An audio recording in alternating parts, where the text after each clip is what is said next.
अस्सलाम वालेकुम। प्यारा ॿारो, अचो त तव्हांखे हिकु आखाणी ॿुधायूं, जेका आखाणी न पर हक़ीक़त आहे। हीअ आखाणी सिंध जे पुराणे शहर कराचीअ जी आहे। अॼुकल्ह उनखे कराची चवनि था। उन वक़्तु कराची शहर में थोरा माण्हू रहंदा हुआ, जिन जो गुज़र सफ़र मच्छियूं मारण ते हुयो। उन पुराणी कराचीअ में समुंड जे भरिसां मुहाणनि जो हिकु ॻोठ बि आबाद हो, जंहिंमें मोरड़ो मीरबर ऐं उन जा 6 भाइर बि रहंदा हुआ। मोरड़ो सभिनी भाउरनि में नंढो हुयो।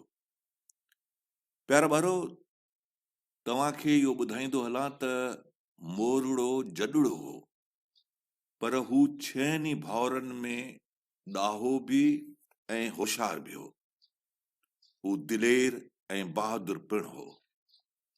गुज़र सफ़र लाइ हू पूरो ॾींहुं मच्छियुनि मारण जा ॼार ठाहींदो हुयो।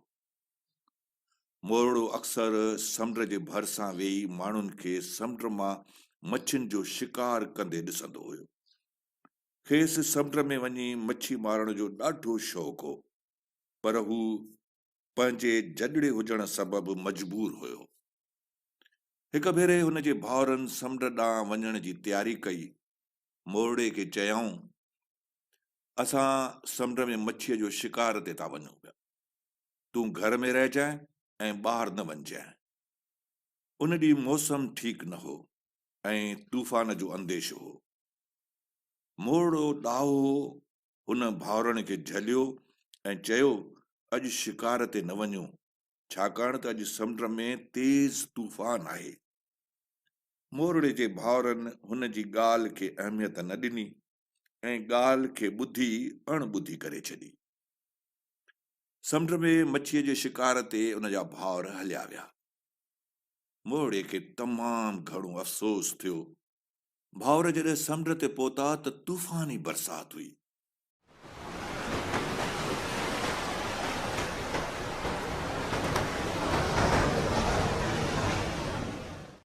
हिकु वॾी लहर आई ऐं उन्हनि जी ॿेड़ी उथली पई, ऐं जंहिं जाइ ॿेड़ी उथली उन जाइ ते हिकु ख़तरनाक मांगर मच्छ रहंदो हुयो।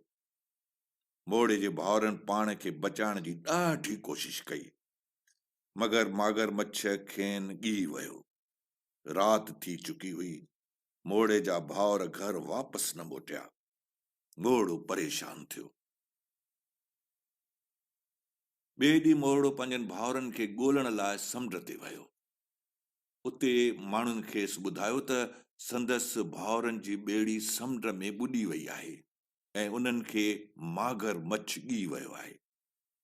इहो ॿुधी मोरड़ो ॾाढो परेशान थियो, छो त मोरड़ो पंहिंजनि भाउरनि सां घणो प्यार कंदो हुयो।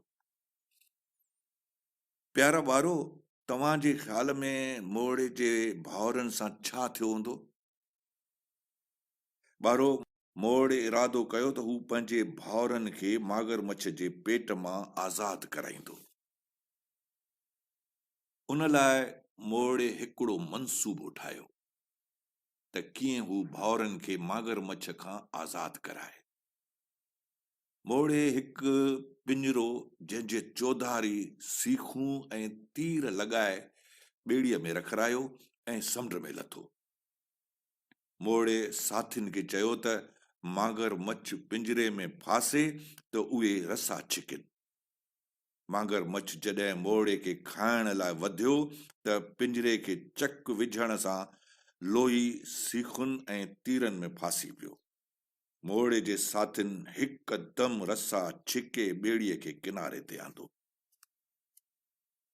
ईअं मोरड़े भाउरनि खे मागर मच्छ खां आज़ाद करायो। प्यारा ॿारो, तव्हां ॾिठो त मोरड़ो जॾड़ो हूंदे बि पंहिंजे भाउरनि खे आज़ाद करायो।